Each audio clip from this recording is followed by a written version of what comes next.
दोस्तों, कहानी की शुरुआत होती है जेसन नाम के लड़के से, जो कि एक सोशल मीडिया पर्सनालिटी है और जेसन को सिंगिंग करना काफी अच्छा लगता है और इसकी सोशल मीडिया पर बहुत से वीडियोस भी अपलोड है। जेसन की एक बहन भी है, जोई। इन दोनों को parents Saint Adeline Catholic school में छोड़ने के लिए आते हैं और यहीं पर हम सारा नाम की एक लड़की को भी देखते हैं, जो कि जेसन को पसंद करती थी और जोई की रूममेट थी। जेसन के फादर जेसन को पढ़ाई पर फोकस करने के लिए कहते हैं, लेकिन जेसन सिंगिंग की दुनिया में जाने का ख्वाब देखता है। जेसन की फैमिली को देखकर सिस्टर रेबेका इनके पास आती है और पेरेंट्स को यह भरोसा दिलाती है कि वो इन दोनों की अच्छे से देखभाल करेगी। इसके बाद रेबेका नई टीचर सोफिया से मिलने जाती है, जिसका आज स्कूल में फर्स्ट डे था। रेबेका सोफिया को टीचर के सभी रूल्स बताती है और साथ ही मेकअप ना करने के लिए भी कहती है। ये सुनकर सोफिया तुरंत ही अपनी लिपस्टिक हटा देती है। जब रेबेका सोफिया को स्कूल दिखाती है तो तभी ने रास्ते में जेसन मिल जाता है, जिसे देखकर सोफिया जेसन से इंप्रेस हो जाती है और जेसन को ही देखती रहती है। इसके बाद सोफिया अपने कमरे में आकर अपना लैपटॉप ऑन करती है और जेसन की वीडियोस देखने लगती है। साथ ही जेसन को किस भी करती है। इससे हम ये जान पाते हैं कि सोफिया जेसन को पहले से जानती है। अगले दिन सोफिया क्लास अटेंड करने जाती है और जब वो स्टूडेंट्स को अपना इंट्रो दे रही थी तब वो देखती है कि जेसन सारा के साथ बिजी है।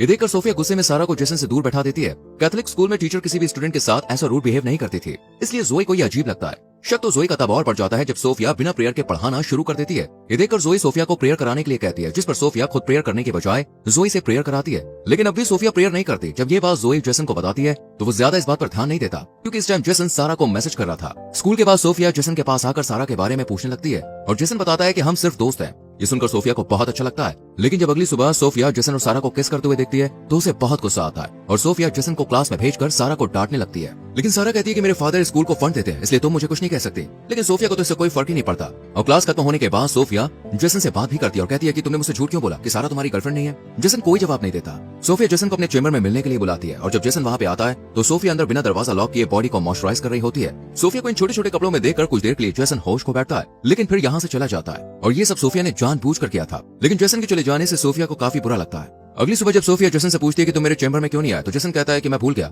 जेसन और जोई को स्कूल आए 1 हफ्ता गुजर चुका था, इसलिए इनके पेरेंट्स इन्हें वीकेंड पर घर ले जाते हैं। जेसन के चले जाने के बाद सोफिया भी रेबेका से अपनी आंटी की तबीयत खराब का बहाना लगाकर छुट्टी ले लेती है। इधर हम जेसन को देखते हैं जो अपने फादर से 1 साल का टाइम मांगता है ताकि वो पढ़ाई को होल्ड करके सिंगिंग को टाइम दे सके। लेकिन फादर के मना करने के बाद वो गुस्सा होकर बाहर आकर अकेला ही गाना गाने लगता है और यहीं पर हम सोफिया को भी देखते हैं, जो कि जेसन के घर तक आ गई थी और छुपकर जेसन का गाना सुनने लगती है। लेकिन जैसे ही जेसन के पास सारा का कॉल आता है तो सोफिया गुस्सा होकर यहाँ से चली जाती है। सोफिया जेसन और सारा को अलग करना चाहती थी, इसलिए वो रात को जोई और सारा के रूम में जाती है और सारा की बुक के फर्स्ट पेज में ड्रग्स रख देती है और जब कमरे से बाहर निकलती है तो सिस्टर रेबेका सोफिया को देख लेती है। सोफिया रेबेका से कहती है कि मैं यहाँ किसी की आवाज सुनकर देखने आई थी। ये दोनों बात कर ही रही थी कि इनकी आवाज सुनकर जोई भी उठ जाती है और सोफिया की बात सुनकर उसे कुछ शक होने लगता है। अगली सुबह सोफिया सबको बुक ओपन करने के लिए कहती है और प्लान के मुताबिक सारा के बुक में ड्रग्स देखकर उसे स्कूल से सस्पेंड करवा देती है। इसके बाद सोफिया रेबेका से भी बॉयज के रूम की तलाशी लेने के लिए कहती है। अब चूंकि ये स्कूल की इज्जत का सवाल था, इसलिए रेबेका तुरंत बॉयज के रूम की तलाशी लेने पहुंच जाती है और यहाँ जेसन के रूम में इन्हें एक शराब की बोतल मिलती है। ये बोतल भी सोफिया ने ही रखी थी। दरअसल इस बोतल को रखने के पीछे सोफिया का एक खास मकसद था, ताकि सोफिया सजा के तौर पर जेसन को सर्विसेज कम्युनिटी ज्वाइन करवा सके और उसके साथ स्कूल में ज्यादा से ज्यादा वक्त गुजार सके। जब स्कूल के हेड को इस शराब की बोतल के बारे में पता चलता है तो वो जेसन को स्कूल से निकालने का फैसला करते हैं, लेकिन सोफिया ऐसा करने से मना करती है और कहती है कि जेसन को स्कूल से निकालने के बजाय इसे हमारी सर्विसेज कम्युनिटी में लगा देना चाहिए।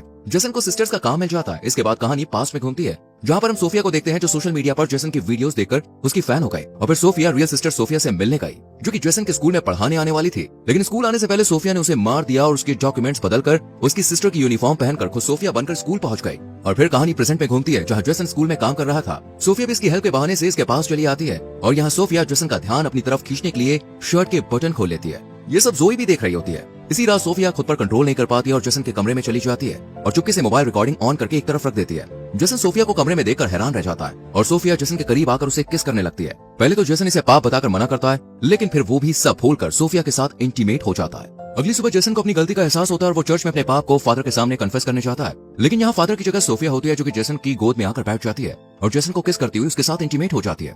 1 हफ्ते बाद जेसन वीकेंड पर अपने घर चला जाता है और यहाँ लंबे समय के बाद सारा जेसन को मैसेज करके पार्टी के लिए इनवाइट करती है। जेसन के जाने के बाद सोफिया भी स्कूल से निकल ही रही होती है कि तभी सोफिया रेबेका के साथ दूसरे स्कूल के फादर को देखती है। ये फादर रियल सोफिया को अच्छे से जानते थे और इसी बारे में वो रेबेका से बात कर रहे थे। ये सुनकर सोफिया घबरा जाती है कि कहीं उसका सच पता न चल जाए, इसलिए सोफिया जल्दी से कार की तरफ जाने लगती है। लेकिन जब रेबेका उसे रोकती है तो सोफिया आंटी की तबीयत का बहाना बनाकर यहाँ से चली जाती है। रात को जेसन अपने फादर से सारा की पार्टी में जाने के लिए कहता है, लेकिन इसके फादर मना कर देते हैं, जिस पर गुस्सा होकर जेसन बिना परमिशन के ही सारा के पास चला जाता है। यहाँ जेसन और सारा दोनों ड्रिंक करते हैं और फिर सारा जेसन को एक रूम में ले जाकर उसे किस करने लगती है। तभी जेसन को सोफिया के साथ बिताए हुए पल याद आते हैं, जिस वजह से जेसन को सारा के साथ कंफर्ट फील नहीं होता और वो एक बियर की बोतल लेकर यहाँ से चला जाता है। पुलिस जब जेसन को खुलेआम बोतल के साथ देखती है तो गिरफ्तार कर लेती है, लेकिन तभी यहाँ पर सोफिया आ जाती है और पुलिस से कहती है कि जेसन मेंटली काफी डिस्टर्ब है और पुलिस को अपनी बातों में उलझाकर जेसन को बचा लेती है। जेसन सोफिया को बताता है कि मैं ड्रंक होकर घर नहीं जा सकता हूँ। ये सुनकर सोफिया जेसन को होटल ले जाती है और दोनों एक रूम में चले जाते हैं। वहीं दूसरी तरफ हम जेसन के पेरेंट्स को देखते हैं। जेसन की माँ जेसन के फादर को समझाती है कि हमें जेसन के इंटरेस्ट को नहीं दबाना चाहिए, हमें उसे एक मौका देना चाहिए। जेसन के फादर भी इसके लिए राजी हो जाते हैं। इधर सोफिया जेसन के सामने कपड़े चेंज करती है। यहाँ जेसन को समझ आ जाता है कि सोफिया उस पर नजर रख रही है, इसलिए जेसन सोफिया पर गुस्सा करता है और दोबारा इंटीमेट होने से भी मना कर देता है और सोफिया को अकेला छोड़कर बाहर आ जाता है। जेसन के फादर जेसन को ढूंढते हुए उसके पास आ जाते हैं और अपनी गलती के लिए उससे सॉरी बोलते हैं, साथ ही सिंगिंग में आगे बढ़ने के लिए भी कहते हैं। ये सुनकर जेसन भी अपने फादर के गले लग जाता है। अगले दिन जेसन और जोई जब स्कूल जा रहे होते हैं तो इनके घर के बाहर हम सोफिया को भी देखते हैं। सोफिया ने जाता हुआ देखकर खुद भी यहाँ से चली जाती है, लेकिन जोई इसकी कार को देख लेती है और स्कूल आकर जोई उस कार को ढूंढकर नंबर उतार लेती है। और जब इस कार के नंबर के बारे में जांच पड़ताल की जाती है तो पता चलता है कि ये सोफिया के नाम से ही रजिस्टर्ड है। ये देखकर जोई को समझ में आ जाता है कि सुबह घर के बाहर कोई और नहीं बल्कि सोफिया ही थी। इधर जेसन अपने कमरे में जाकर देखता है कि सोफिया बेहोश पड़ी है, इसलिए जेसन सोफिया को माउथ टू माउथ ऑक्सीजन देता है और सोफिया को होश आ जाता है। सोफिया का ये ड्रामा देखकर जेसन इस पर काफी गुस्सा करता है। जेसन जब हेड से सोफिया की शिकायत करने के लिए कहता है तो सोफिया से ब्लैकमेल करती है और इन दोनों के बीच जो कुछ भी हुआ उसे सबके सामने लाने की बात कहती है, जिससे जेसन डर जाता है। अगले सीन में हम देखते हैं कि रेबिका सारा को फिर से क्लास में ले आती है।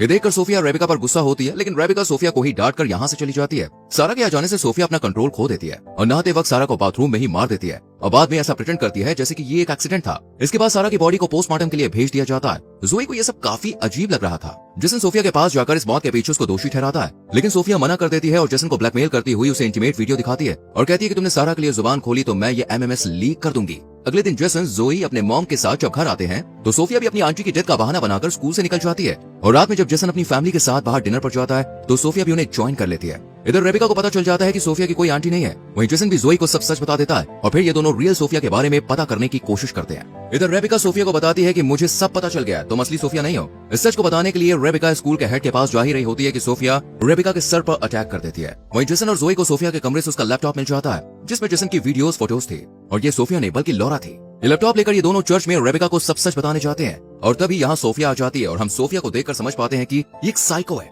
इसलिए सोफिया कहती है कि तुमने सारे गाने मेरे लिए गाए, तुम मुझसे प्यार करते हो। और फिर सोफिया जोई पर अटैक कर देती है, लेकिन जेसन सोफिया को रोक लेता है, लेकिन सोफिया जेसन पर अटैक कर दोबारा जोई को मारने चली जाती है। लेकिन तभी रेबिका आकर सोफिया को रोक लेती है पर सोफिया उल्टा रेबिका को मारने लगती है और फिर पीछे से जेसन आकर सोफिया के पीठ पर स्क्रू से वार कर देता है और सोफिया मारी जाती है। और लास्ट में हम जेसन के फादर को देखते हैं जिन्होंने जोई को कार और जेसन को गिटार गिफ्ट किया था और इसी के साथ ये मूवी यहीं खत्म हो जाती है। दोस्तों, अगर आपको इस मूवी की एक्सप्लेनेशन अच्छी लगी हो तो वीडियो को लाइक और शेयर जरूर करें और ऐसी और मूवीज की एक्सप्लेनेशन के लिए चैनल को सब्सक्राइब करके बेल आइकॉन प्रेस करें जिससे आने वाली वीडियोस आपसे मिस ना हो। मिलते हैं आपसे अगली वीडियो में। Till then bye bye, take care.